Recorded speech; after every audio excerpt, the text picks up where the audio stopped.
Can you think of a food product which you can eat fresh, grilled, baked, boiled, grated, or as stuffing for another dish? Difficult question, don't you think? The unique Cyprus cheese with the name Halloumi in Greek or Hallim in Turkish does it all.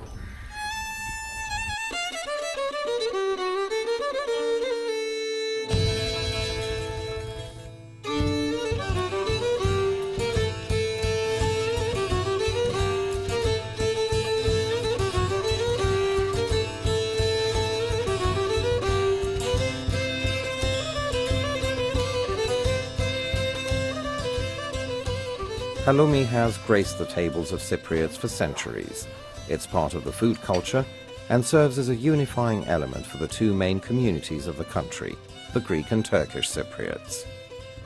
Interestingly enough, both motherlands, Greece and Turkey, have learned to consume and import halloumi or halim from their respective communities in Cyprus.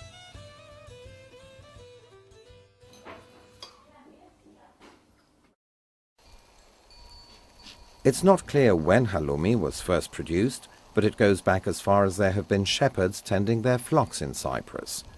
In 1643, the monk Agapios describes in his book Geoponiko how to make halloumi cheese. Archimandrite Kyprianos mentions in his book History and Chronicles of the Island of Cyprus that halloumi cheese was exported as early as 1644. According to the etymological dictionary of the spoken Cypriot dialect by Kyriakos Hadjioannou, the name of the cheese most likely derives from the Arabic word halloum, which means cheese. Another source mentions that it's derived from the Greek word halmi, meaning salt. During the research stage of this film, it was discovered that the name has its origin in Egypt. Until the 7th century, when the main language of Egypt was Coptic, the word for cheese was halom, which was then adopted by the Arabs and spread around the Middle East. Halloumi and halim in Cyprus, alom in Iraq, halloum in Lebanon, halloum in Syria. Halloumi is a soft, springy cheese made from milk. Before the 1950s, halloumi was produced either from goat or sheep milk or a combination of both depending on the time of year. After cows were introduced to the island, cow's milk was also mixed with goats and sheep milk in order to serve a growing number of consumers locally but also internationally. The traditional way of making halloumi has survived until today, with most of the shepherds' families and villagers making it in their own homes, not only for themselves, but also for a growing number of customers. To observe the traditional way of making halloumi, we visited Greek Cypriot Alexandra Georgiou in Kapedes village and Turkish Cypriot Nezire Kanat in Krini village. Both ladies, despite their different ages and ethnic origin, follow the same procedure to make halloumi with only slight variations. But then, that applies to all village halloumi makers, irrespective of origin. Εγώ την τέχνη του χαλουμιού έμαθα την όταν ήμουν περίπου 19-20 χρονών.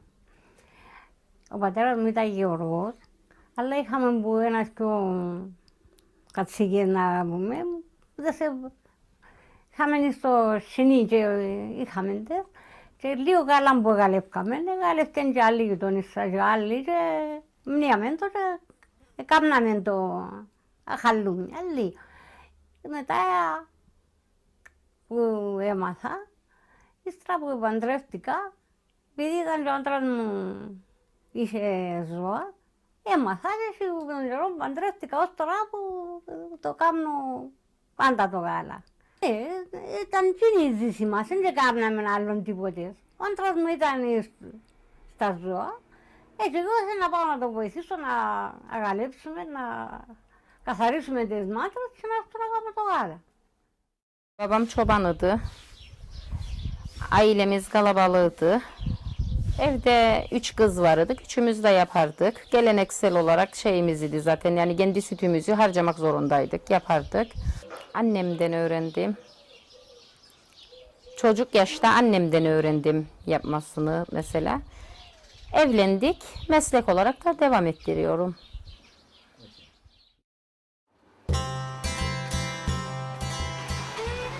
After the milk is brought to the house, it's poured into a big cauldron where it's heated until lukewarm.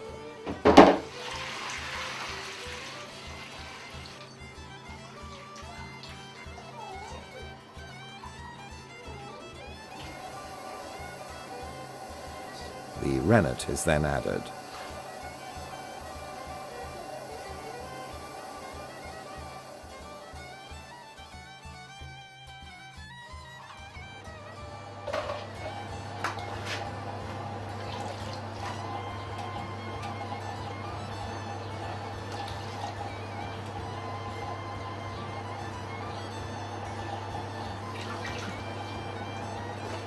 When the mixture sets and is firm, it's cut by hand into small pieces and then squeezed and blended until the curds separate from the whey.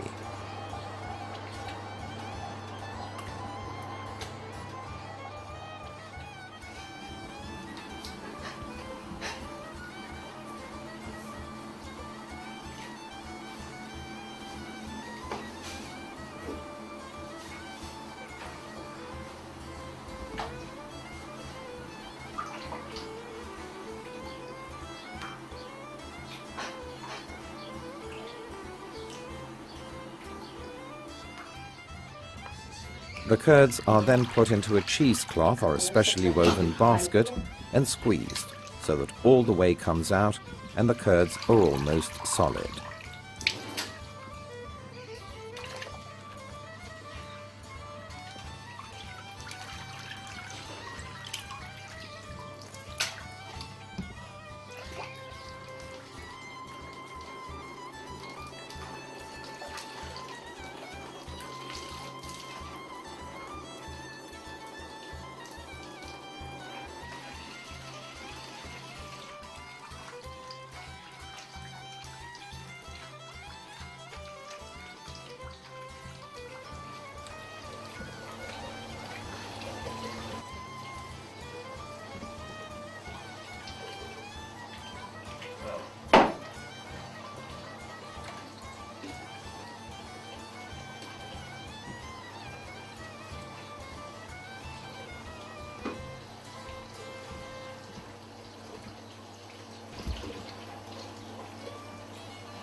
The whey is then heated and processed to produce anari, a byproduct of halloumi. In the meantime, the curds are carefully cut into portions and wrapped individually.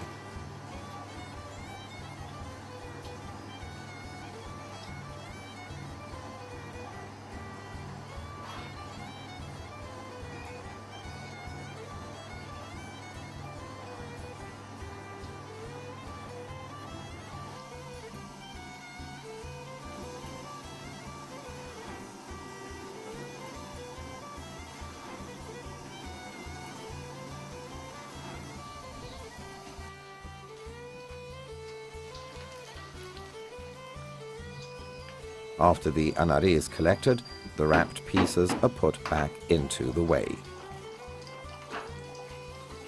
Wrapping is necessary so that any curds left in the whey will not stick to the halloumi pieces while they're being cooked.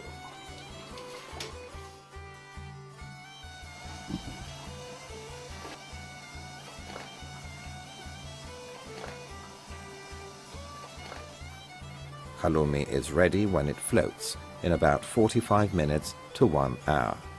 It's then removed from the whey and sprinkled with or dipped in salt and dry mint and then folded. Fresh mint can also be put between the folds.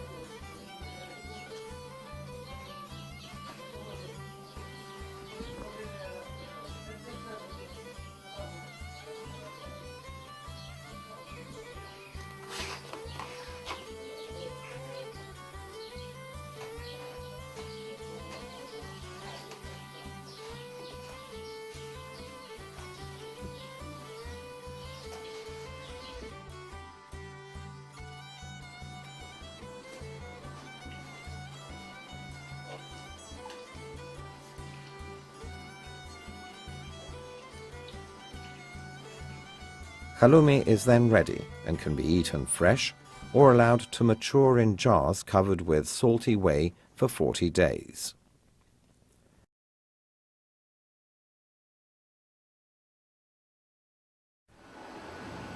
Since the 1970s, halloumi has developed into an important mass-market commodity in Cyprus, and it's produced by large dairy processing plants. They've translated the traditional halloumi-making techniques into a rationalized process and transposed it onto high-tech, modern factory settings.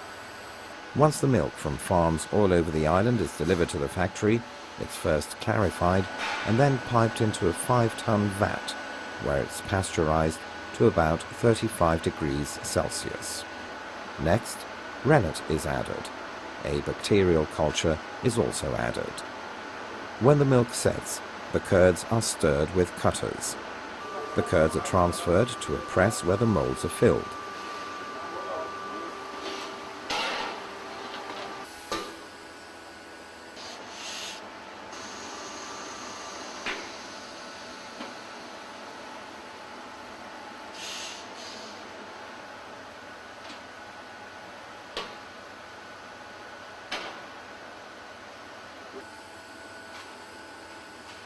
The curds are then pressed down in order to shape the cheeses.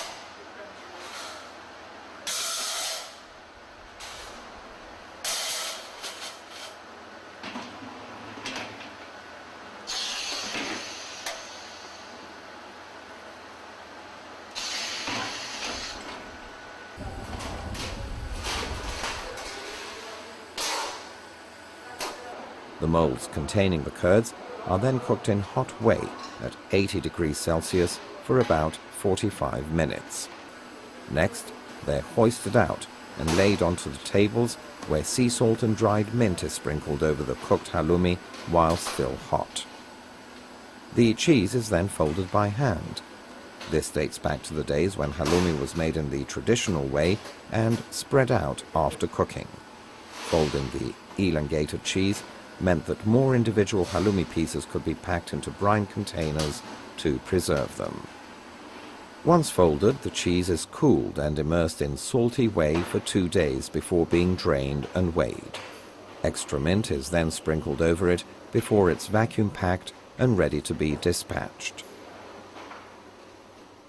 To Cypriots, halloumi is as important as daily bread. It's used by households and restaurants in endless combinations. Halloumi can be served fresh to accompany fruits, especially watermelon, melon, and figs. It's also the basic ingredient of a typical Cypriot sandwich. Halloumi does not melt, so it can be grilled and served on its own as part of a meze menu. And because it doesn't melt, it's fried and becomes part of the breakfast table along with eggs. Can you boil halloumi? Yes, if you cut it into cubes and put it in trahanas, a Cypriot soup. Cypriot ravioli are also made with halloumi stuffing. And because the possibilities are endless, halloumi can be baked and serves as one of the major ingredients for dishes like pasticcio, as well as halloumi cakes.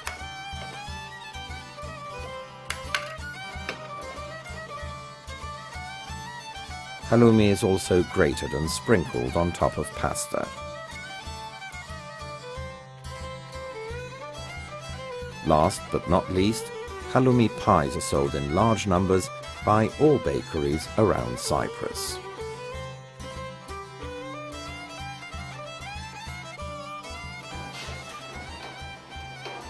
Today, halloumi is officially recognized as a distinctive cheese indigenous to Cyprus.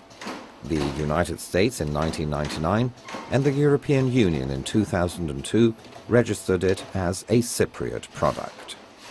These decisions are very important and establish halloumi on the global markets as a Cypriot product.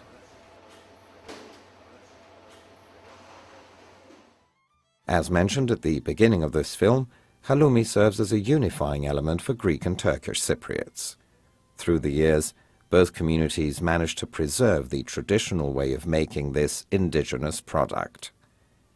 The Cypriot cuisine is full of similar cases of shared recipes, which prove the peaceful coexistence and the sharing of Cyprus's food culture by the two communities.